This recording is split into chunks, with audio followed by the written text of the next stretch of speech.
we've seen people with signs at protests saying if Kamala had won, we'd all be at brunch right now. And I think that is really troubling and dangerous because, even no matter who is in power, we should continue to push for better from our electeds.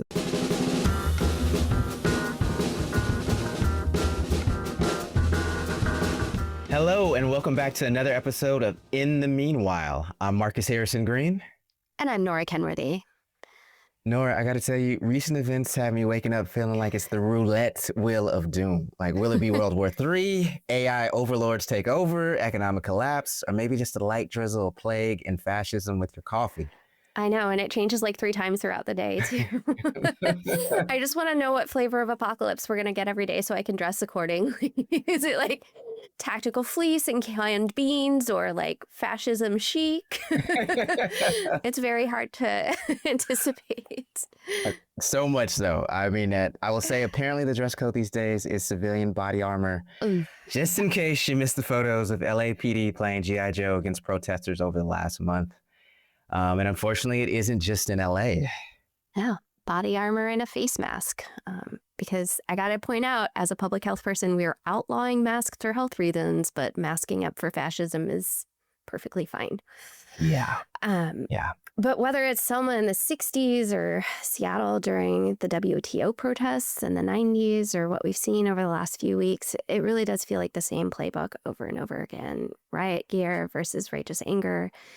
And somehow, almost always, the unarmed civilians get the blame. Right. I got to say, in thinking about today's topic and today's guest, was transported back, obviously, to 2020 when, and after George Floyd was murdered by police officer Derek Chauvin in Minneapolis, I was naive enough to think that maybe we had reached a point where, this is sort of this watershed moment, right? Where we are going to finally change things for the better. We're going to reassess and reevaluate, how we keep our communities safe, that maybe we just don't need to throw a ton of money behind police officers. Maybe we need to actually, address some of these downstream problems and so forth.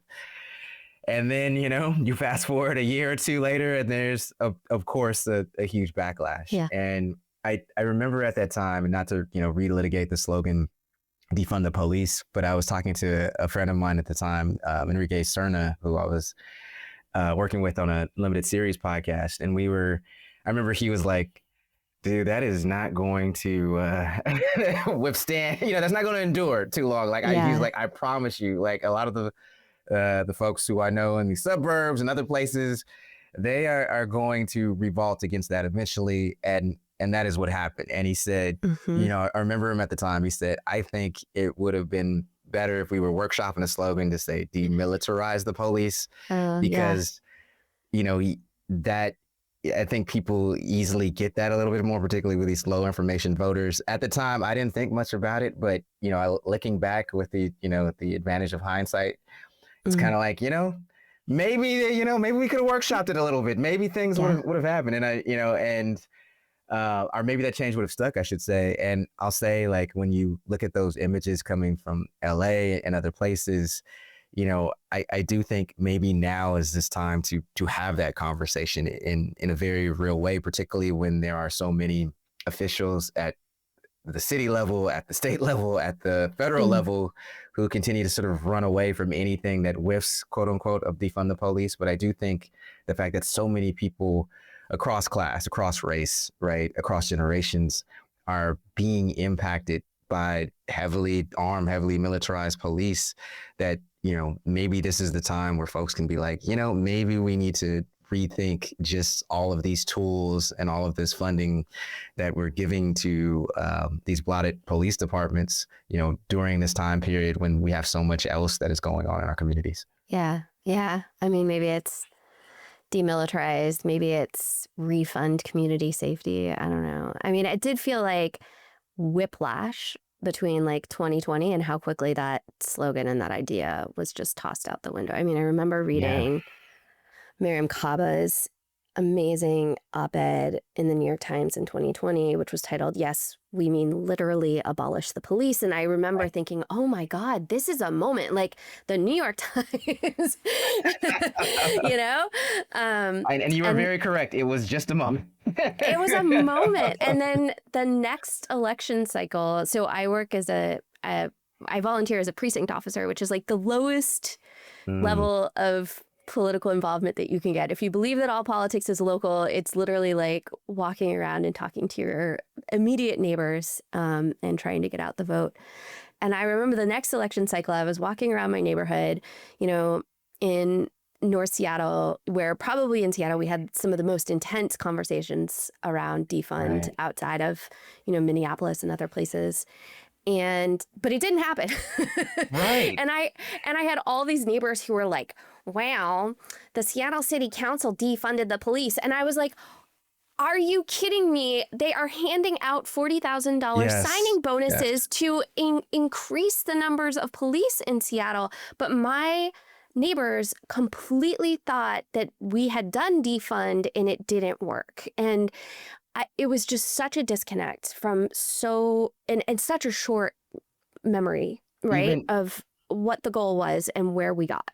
Right. I mean, even now, you know, there's a mayoral election going on in Seattle, and as well as a city council election, I want to say for, I think it's roughly 3 seats here. And without naming any names, I would say I've talked to candidates who, let's just say, are very aligned with the lefts, and even they are like, yeah, that's something I can't touch. I can't say anything about anything that may hint that I want to, you know, defund the police, just because, again, of perception, right? And it's, even though that the perception doesn't match what the reality was or is, you know, it doesn't matter, right? I mean, you have so many people running away from it. That being said, they're running away from it at a time when we still have these issues. It didn't go away in the 5 years since 2020, right? There is still need for accountability. And I mean, can we just get real about police training in America for a second? Cops get 4 to 6 months of training. That's it. That's less than what it takes to become a barber. So you are basically telling me someone who fades your hair gets more education than someone who can legally kill you. And most of that training, it's firearms, it's self-defense, it's legal codes. You know what they don't spend a lot of time on? De-escalation, trauma-informed care, cultural competency, you know, like the actual job you have to do as a police officer. And this is actually just, you don't have to take my word for it. This is according to the Police Executive Research Forum, that they have said that police officers spend about 8 hours on crisis intervention. 8 hours. That's one work day. That's less time than I spent watching season 3 of Squid Games. So meanwhile, they get over 100 hours of gun training. That's not just training. That's like a Call of Duty real life edition or something. Yeah. I mean, I do wish that more people, beyond the sort of visceral reaction to the idea of defund, I do wish that more people were normalizing the idea that the police do not always keep us safe and rarely do. Right. And that was something that, at least for me in 2020, like really became a very deep, visceral realization for me. I remember being out marching in 2020, and the cops that were on the march route, all of them had their badge numbers and names covered. They were not preventing vehicles from driving into the areas where protesters were. We had protest organizers out on like bicycles trying to keep people from being kind of plowed into by cars. And then, you know, we saw, and this is true in Seattle, but also true in other places, we saw this real backlash by police against especially white neighborhoods of sort of saying, oh, you thought this was a good idea? Well, we're not going to respond. And we're going to make we're going to make it as clear as possible to you that defund means that, you know, you white privileged neighborhoods no longer have the resources that you need. And somehow, you know, a lot of neighborhoods responded by like, oh, okay, we were wrong, rather than being like, wait a second. Isn't it so messed up that the police response to any measure of accountability is like, we're not going to respond and we're not going to actually do our jobs? How does that end up with us reinvesting in this institution? I'm going to go on a limb and say that do you think that would transfer to academia? Anyhow, I just Touche. that being said, but yeah, I mean, to your point, it is utterly ridiculous, and I also think that there's just sort of a misunderstanding, quite frankly, of what police do, right? I mean, it's not as if this is that movie Minority Report where they like have some level of clairvoyance where they know that there's some thought crime being done or something, and they can arrive to the scene before it happens. I mean, they're literally responding to things after they have already happened. So. Anyhow. Well, we have a guest today who I think will help shed some light on this and some wisdom on this for us.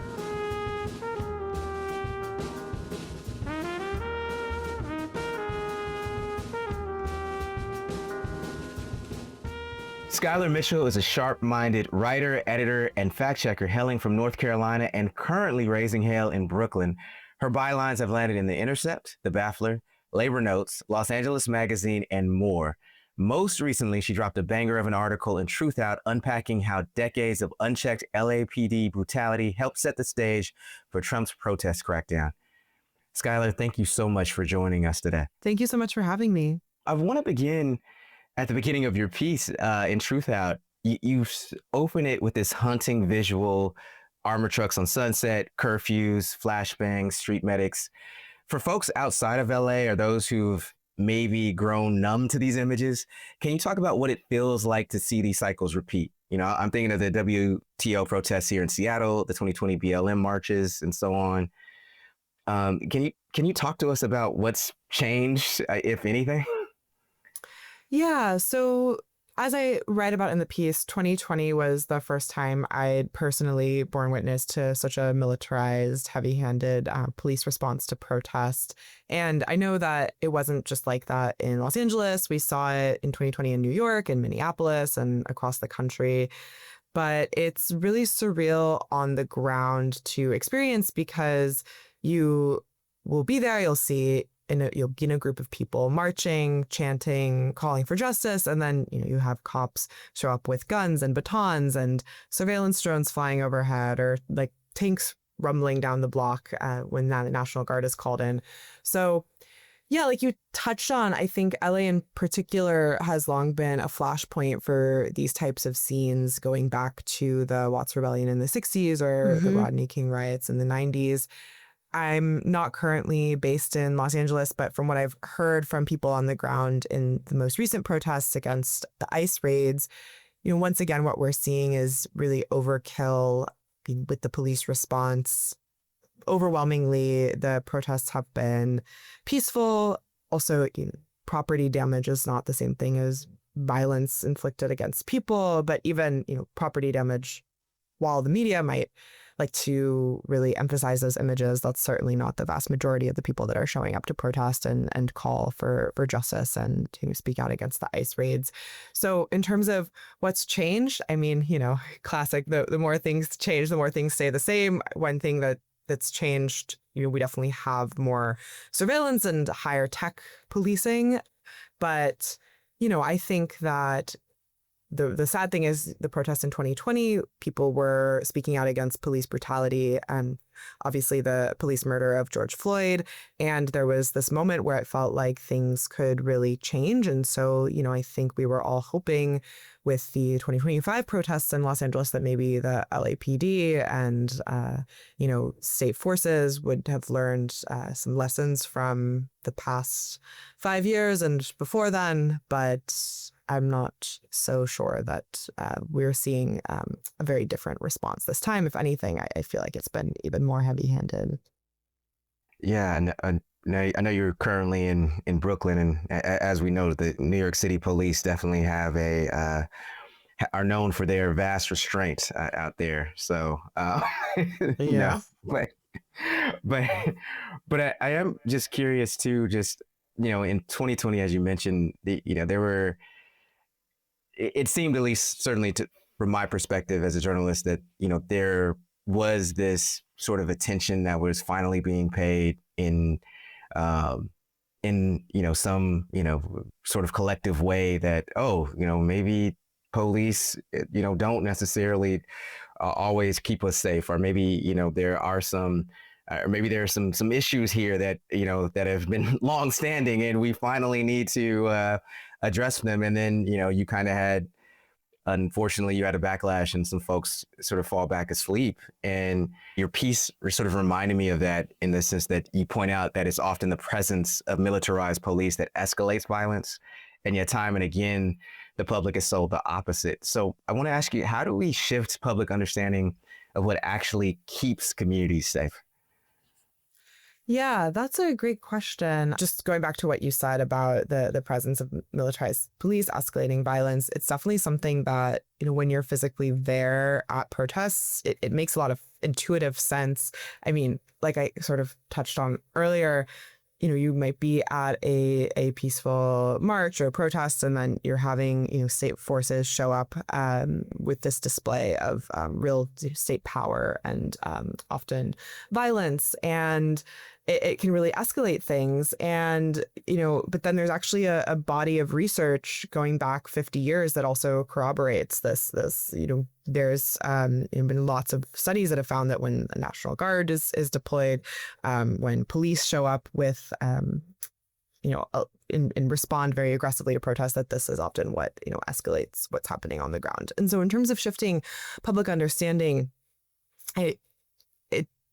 there's so many different things. I do think getting out on the streets and, being involved, whether it's being involved in protesting or organizing or mutual aid efforts, even just, getting to know your neighbors and getting involved in your community in whatever way. I think that often, we hear these things in the abstract. We hear about studies that have been done. We see things on the news, but the best way to actually internalize those messages and, change the understanding is by experiencing it yourself.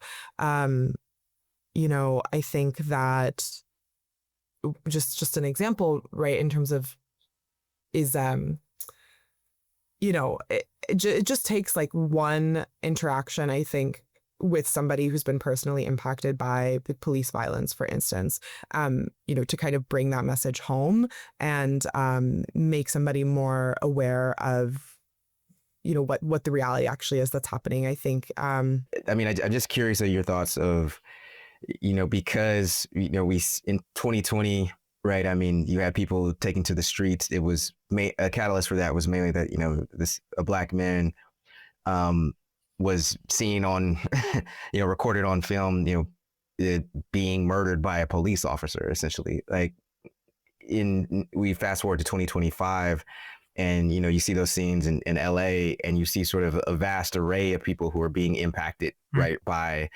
police actions, police uses of force, right? With you're seeing folks sort of cross-class coalition, cross-racial coalition, right, who are being tear gassed and impacted and affected. And so I guess to put a fine point on it, I want to ask you, do you think that maybe because this is something that folks from a variety of different backgrounds are seeing, impact their, quote unquote, identitarian communities, that this is, that this could potentially be a flashpoint where folks are like, oh yeah, maybe we should revisit this whole police reform or police accountability movement? Yeah. I think that it's certainly I would love to see a renewed energy toward that. I think the ICE raids, is the reason why LA has become a flashpoint for some of this is because, when people talk about their undocumented neighbors, they're not being metaphorical. I mean, it's literally like it might be, literally your next door neighbor. It could be the guy that you see every day that you buy, mango from. I mean, people that you have relationships with, have gotten to know on a first name basis. And then you're seeing them literally get abducted by ICE agents in masks. It's horrifying. And I think that, that's sort of why I also talk about this bringing it from the abstract to the personal, I think can be really helpful. Like you're saying too, people actually experiencing these excess uses of force on the streets from police officers. I think that, it is all connected. It's not just like, and that's sort of what I touch on in my piece. It's not just the LAPD having decades of impunity really to, brutalize protesters, to, use excess force on, particularly Black communities. LAPD, the civil liability settlements that the LAPD pays out that are millions of dollars in legal liability have not, really moved the needle in terms of how they respond. And I think when you have that culture of violence and this culture of, policing and mass incarceration, it really fuels it fuels other forms of violence. Like it's all part of the same system, whether it's ICE abducting people off the streets. Although, there's obviously differences. I think that, what we have seen too, what we've seen in the last, couple years, I do think more and more people are becoming active. More and more people are becoming interested in mutual aid. They're becoming more interested in organizing in their communities. I think the Gaza solidarity movement also has made a lot more people politically active and kind of tapped in. And so, yeah, we'll see how, the levers of power sort of respond to what people are saying. I think that is, but there's certainly a lot of movement, and it could become another flashpoint. I think that more so even than just the protests in LA, I think it's going to be the actions we're seeing across the country from Border Patrol and ICE, targeting undocumented communities. Yeah, Schuyler, I'm so glad you're mentioning that all of these systems come from the same problem, right? And one thing that's been really striking to me as I've, watched a lot of what's going on is it seems harder and harder to differentiate between police and ICE and Homeland Security. I mean, you have ICE officers out wearing police garb. You have, no one identifying themselves. And then you have increasing fears of rogue actors and impersonators like the ones that we saw in Minnesota. So do you think the role of the public at this moment is to demand more accountability between and among these different agencies and their actors? Or is it to argue that they're all equally undermining community safety, and that they all need to be, in some sense, abolished or wholly revised, at least? Yeah. No, that's a great question. I think that it's just insane that ICE agents are, the scenes that we're seeing with these men in masks where there's no even ability to tell half the time, who they are, what department they're acting on. We saw this in LA actually recently. There was a reporter, an Australian reporter on live TV who was struck by a rubber bullet, and LAPD was present at that protest. Department of Homeland Security was also present, and I think it was also State Patrol that was also present, and it was unclear who had fired the rubber bullet. So I think that confusion is part of the strategy, because it means that nobody has to take accountability when things do escalate. So, in terms of calling for, so I think those things work together, right? Like we can call for greater transparency and around who is doing what, because often those systems of accountability will be different. So a local police force, reports differently than a federal agency, and just in terms of where a civil liability lawsuit would get filed and who would be paying it. It's important to know who acted in which situation so that we can hold those agents accountable. And I think that is not at odds with also recognizing that these different bodies often act together and act with shared interests. And, it's important to pinpoint that Los Angeles, the local police are not supposed to collaborate with ICE, and we don't have evidence right now that the LAPD was explicitly assisting in the ICE raids. Right. I'm not saying that that's what happened. They were showing up at protests, in the protests that were held in response to the ICE raids, and they were responding very aggressively to these protests. So, it's sort of one step removed, but still serving the same overarching goal. But, we're seeing in other states, particularly in the South, in Georgia, North Carolina, we're seeing local law enforcement also collaborating really explicitly with ICE and the Department of Homeland Security, whether it's providing the federal government with a list of names of people when the government asks for it, and helping get out on the street and performing traffic stops, and taking people into local custody and then transferring them to ICE custody. So there's a lot of ways that these systems are interconnected, and I think that the cowardice of these ICE agents that are, why would they be shielding their faces if they weren't doing something wrong, I guess, although plenty of cops act with their face on full view and are recorded and posted on the internet and still also, suffer no consequences. So, it's only one part of it, but yeah. Yeah, I mean, I think that brings me to another one of our questions. I'm really glad that you mentioned the kind of legal settlements that have happened against police in LA and in cities and municipalities all over the country. I mean, you mentioned in your piece that LA paid out nearly $12 million in legal settlements after 2020. It's really important for people to understand that that is paid out from city budgets that are supported by taxpayers, right? So taxpayers are paying for the crimes and the violence of police. And then that these costs are absorbed by the public with no structural accountability. In fact, we know that the LA police budget has implications for overall budget shortfalls in the city, right? We saw a lot of accusations of that during the LA wildfires, for example. So in this context, what does real accountability look like in the system that's designed to really insulate these police departments from greater consequences? Right. Well, I think that is a big argument for, that a lot of abolitionists have, which is that the system can't be reformed, because when we see all these different ways of trying to enforce accountability, we're still seeing the same abuses happen, and we're having independent reports corroborate the fact that maybe there were these systems in place to ensure accountability on paper, but then in practice, it wasn't exactly what shook out.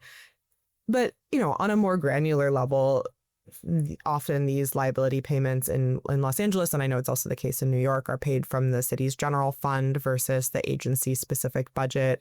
So, like you touched on in Los Angeles, the overspending, LA is having a budget shortfall. And one of the things that the city controller has pointed to in the audits of the city budget is overpaying on liability.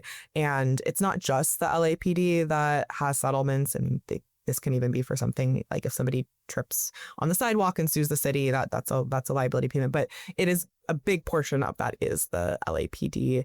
And yeah, we're not seeing that impact the mayor's decision making around how money gets allocated.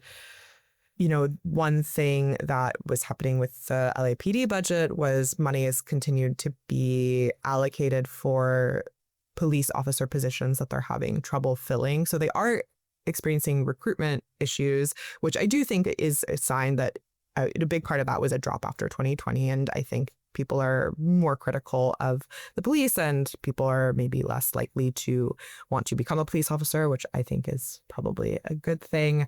But they're still budgeting the money for those seats that they can't fill. So so the LAPD budget, I think it was something like 15 to 20% of the most recent city budget. But then in terms of the actual amount total that it was paying just overall, it was something closer to a third of the city budget. Another thing is ending qualified immunity. So, right now, anybody working for the government is shielded from civil liability. It's the police department that pays versus the individual officer. And there's been a lot of movement in criminal justice circles in terms of ending qualified immunity. We're also seeing, some backtracking, obviously, with the Trump Department of Justice on reforms that were put in place and efforts to hold police officers accountable. So the Department of Justice recently deleted a database that was tracking police misconduct and is pulling back on prosecuting cases against officers for abuses. So yeah, we're seeing a lot of backtracking, and I think that this system does a really good job at absorbing reforms that our past and attempts to ensure accountability. And I think a lot of people, though, just don't realize how broken the system is. Frankly, as somebody who was always in progressive left spaces, I don't think I realized how broken things really were until I started reporting on the prison industrial complex and reporting on policing. And it's one of those things where the more you learn, it actually looks worse. It's not like, people in the public have this idea of the police being corrupt or the prison industrial complex being corrupt. And then if we really knew how it worked, then it would actually be better. It's actually way worse, probably worse than even I know, because once you start reporting on it, it's just the layers of abuses and, shielding people from accountability just goes so deep. But I do want to return to your piece because you talk about one of the most damning through lines in it is about how the groundwork for Trump's authoritarianism wasn't just laid by Republicans, but also so-called resistance leaders, if you will, like California Governor Gavin Newsom. Can you walk us through that complicity and what we should learn from this bait and switch? Yeah. So, my piece points out that in 2020, Gavin Newsom authorized the deployment of 8,000 National Guard troops in California, many of which were sent to Los Angeles to respond to the protests against the police murder of George Floyd. And now he has been a leading source in the media speaking out against Trump's authorization of the National Guard and sending the National Guard to Los Angeles. I do think there is a difference that is worth pointing out where Trump federalizing the National Guard without asking Newsom is an expansion of presidential power. He's going beyond the bounds of his legal authority, is what the lawsuit that California recently filed alleges. There's certainly a concerning authoritarian slide that this country is going down, it already is.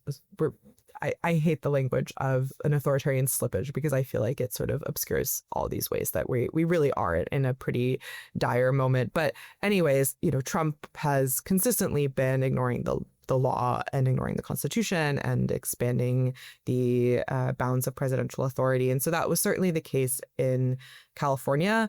However, I think that it's been very convenient for Newsom to seize on this moment of California versus the Trump administration, Democrat versus Republican, and just completely not acknowledge the fact that he, if Newsom had said, okay, great, send in the National Guard, it still wouldn't have been okay. And I listened to Newsom's interview on The Daily shortly after all of this happened with Michael Barbaro, and I was just really struck by the fact that he really emphasized the fact that Trump hadn't asked him for permission first or given him a heads up, and how they talked on the phone, yet Trump had made no mention that he was going to send the National Guard in. And he really focused on that and the fact that the troops that had been sent to Los Angeles were sitting around with nothing to do, and how it was just such a shame that, our great service members were being used for something like this when local law enforcement really just had everything under control. And those were the talking points that he had on the New York Times podcast. And I was really struck by that because even though he's coming out in the headlines and he's correctly saying in press releases and things that this is wrong and this is anti-democratic and this is authoritarian, then when he was asked a bit more about it, his qualm was really that it was this expansion of presidential power, and he expressed great admiration for the LAPD and for law enforcement in Los Angeles, and that just very conveniently elides a lot of the history there and what was actually happening on the ground. Yeah, and I think it's an open secret that Newsom is positioning himself for a 2028 presidential run. So I guess I'm wondering how we can hold folks like him responsible for the positions that they're taking, not just denouncing Trump's tactics, but also the positions that they've taken in the past, like we're describing, that have enabled some of the same violence to persist at the local level. So how can we kind of address some of that hypocrisy more publicly? I really like the work that I do in journalism because as much as I talk about abuses of power on the right or corporate wrongdoing, I am also able to write pieces that critique the democratic establishment. And I think that people have a very short memory, and I like being able to publish pieces that remind people of things that Democrats have said and done while they've been in power, things that might contradict their public statements. And I do think that that is an important component of journalism, is to be a watchdog and to hold power to account. And it's sad that journalism is dying and there's less and less space to do those types of pieces. But I think that, whether I'm working at Truthout or my time at The Intercept, a lot of my work has been to not, I'm not really partisan with who I will critique or, point out, because I think that, it's really important to hold all of our electeds accountable. There's a push, I think, among progressives to primary incumbents who are more like entrenched in the Democratic establishment. We're seeing people kind of tee up potential races for Congress and to primary these more establishment Democrats. And I think that is exciting. I think in terms of at the presidential level, it's not really clear what we're going to see in terms of a progressive challenge in 2028. I feel like that's still shaking out, but certainly, in New York, there's been a lot of really exciting energy around Zoran Mamdani's campaign. And I think that if we're able to harness that momentum across the country, it could be really powerful. I mean, the rise of Zoran's campaign has just been really incredible to see. And I think that time and time again, you're having people say that they want change, that they want, real change, that they want a progressive candidate, and then we're seeing the crush of money and super PAC funding and the people who have an interest in maintaining the status quo that come out to defeat that. But I guess the on the bright side, I really do believe that the will of the people is strong, and that is ultimately has more longevity than like a small group of people who have a lot of money and power. I think that, ultimately that if people keep, showing up and pushing for, making these demands. And, because you mentioned New York, when just thinking about reforming public safety and rethinking the way that we think about the role of police in our communities. Zoran, part of his proposal is a Department of Community Safety, which would involve expanding mental health services and crisis intervention and victim support. And, he actually hasn't called on defunding the NYPD or reducing the size of the NYPD, which I think is tactically smart because we have seen a lot of real pushback to the defund movement, which was really just rhetorical. Like most of the very little defunding actually happened. And thank you for fact checking that and saying that. You got it. Anyway. Yeah. So, I mean, we just the disconnect again between the rhetoric in the media versus the actual reality is huge. And I think, I am able to acknowledge that like the political strategy, I think Zoran's political strategy with that is smart, because I do think that, the NYPD is super bloated and it's almost a meme in New York, seeing cops standing around playing Candy Crush or Subway Surfers on their phones. You just see that all the time, right? And I just the other day, there were like probably 10 cops that showed up just seemingly just to talk to someone. There was nothing happening. And there were like 8 cars blocking the road. And you just see that all the time. You see so much waste and bloat. And but I think that coming up with these proposals for community safety, mental health support, crisis intervention, victim support, and really just rethinking the way that we think about public safety and taking a a whole of government approach, a multi-pronged approach, I think is what makes a lot of intuitive sense to people. And I think when they see that represented by politicians and hear politicians speak to that, I think it's something that people can really get behind, who might be leery of more like, I guess, left-wing rhetoric or radical rhetoric, which isn't even radical at all. But I think, we can kind of start small and then kind of go from there at this moment where we're seeing this backslide.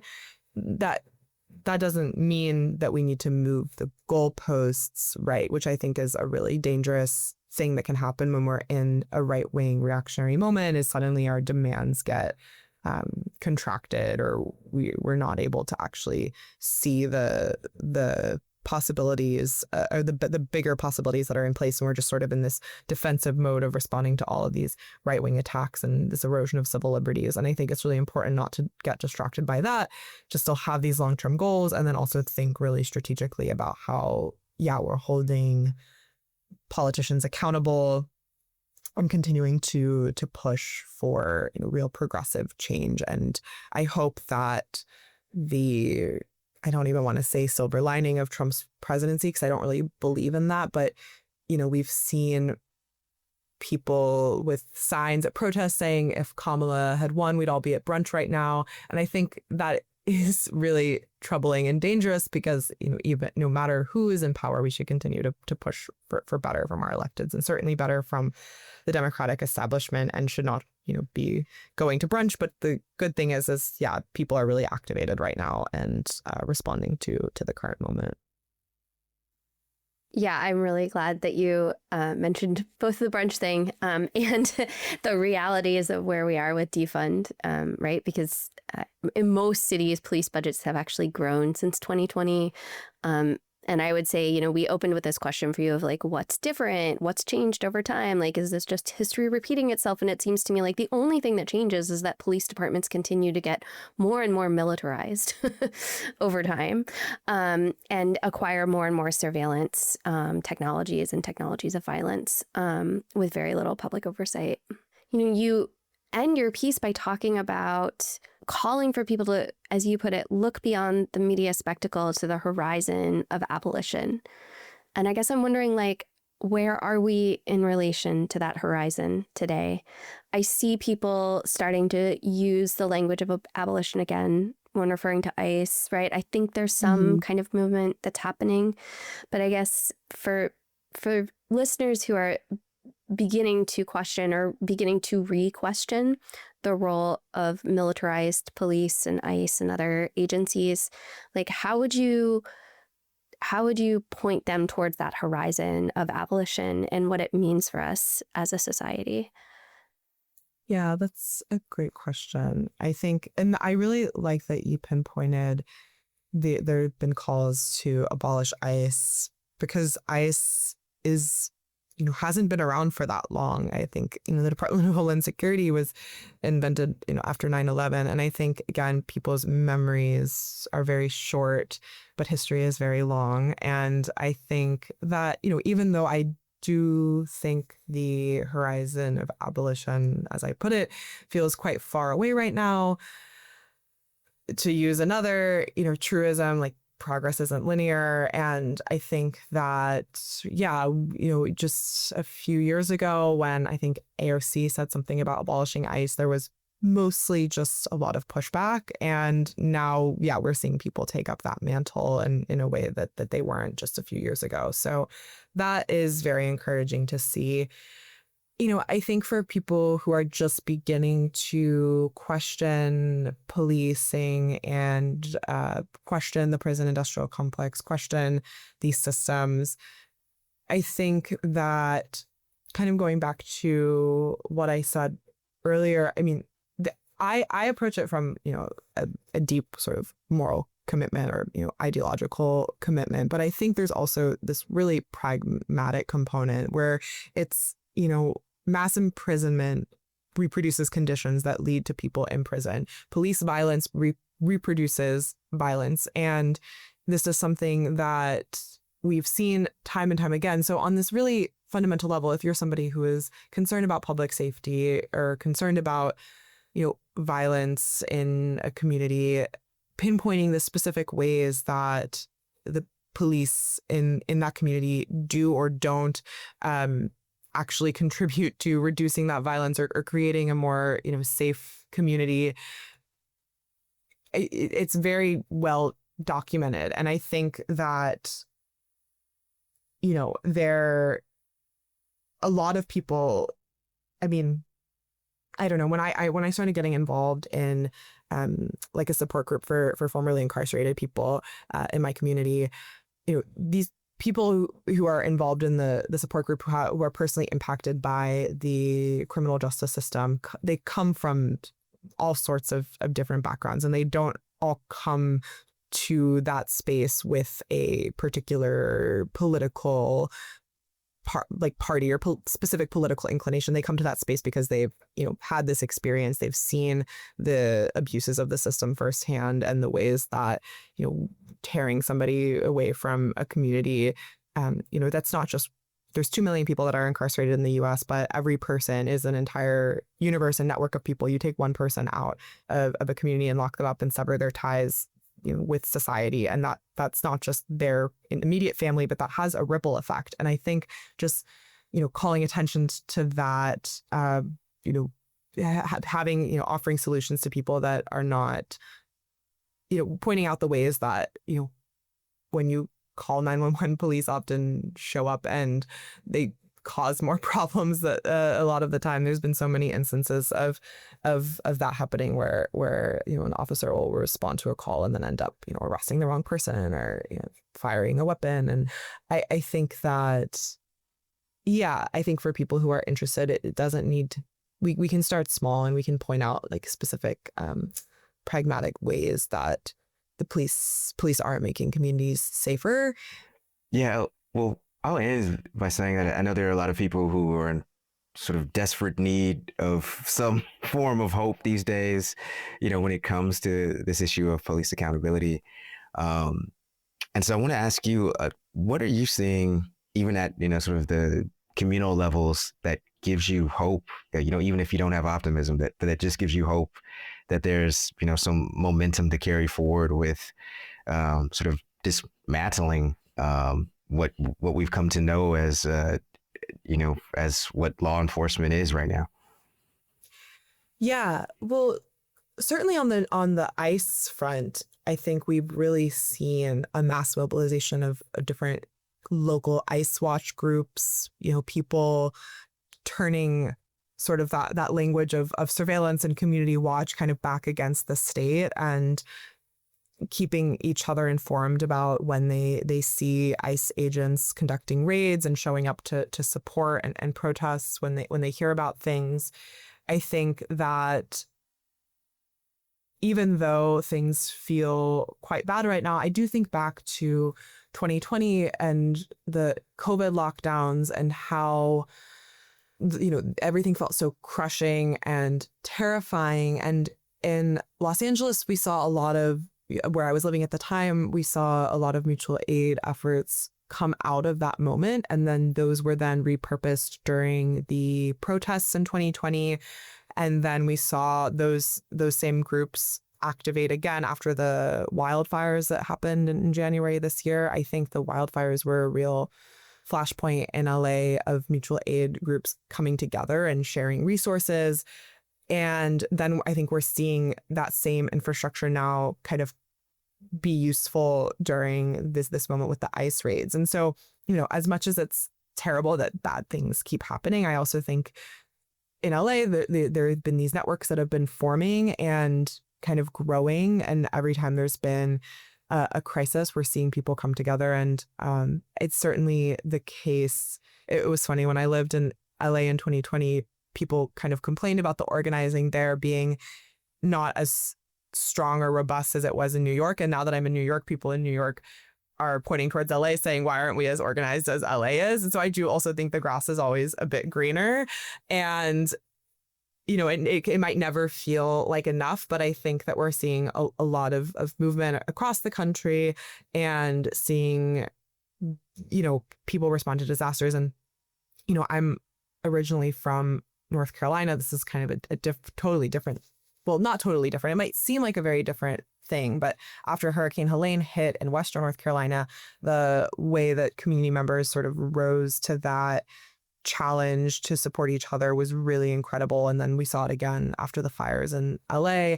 And so once you start to sort of build those connections in the wake of natural disasters, that can actually be really fruitful for later, political mobilization and political education. Because if you don't know people, how are you going to organize them, obviously?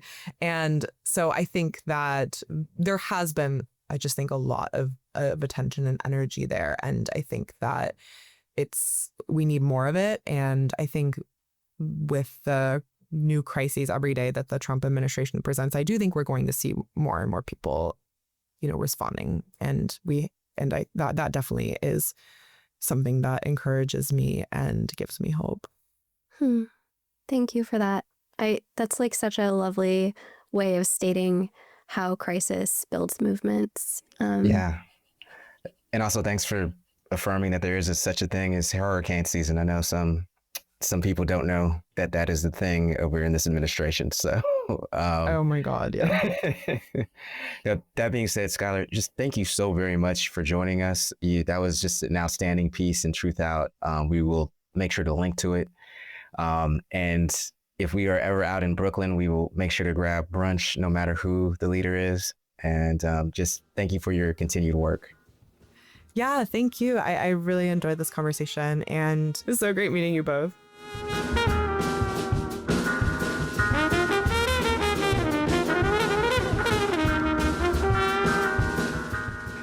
All right.